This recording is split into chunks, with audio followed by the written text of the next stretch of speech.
There is not much of a difference between a motor and a generator.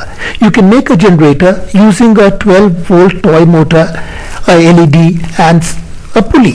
Take two broomsticks and tie them tightly using a thread. The purpose of using two broomsticks is to make them stronger. Now take the thread and tie it on the other end of the broomsticks to make a bow. Tie this end and make a knot.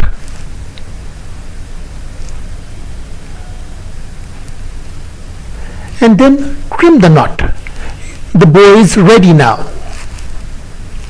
Now take a small 6 or 12-volt toy motor and fix a LED to it.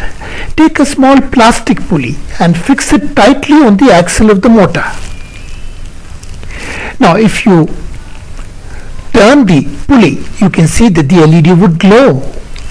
If you bring it in a dark room, the LED would glow much brighter. Now you can take the thread and put one round of the thread along the pulley. On moving the bow left and right, the pulley would rotate and the LED would glow. If you bring it into a dark room, the LED will burn much more brightly. So a motor can be easily changed into a generator.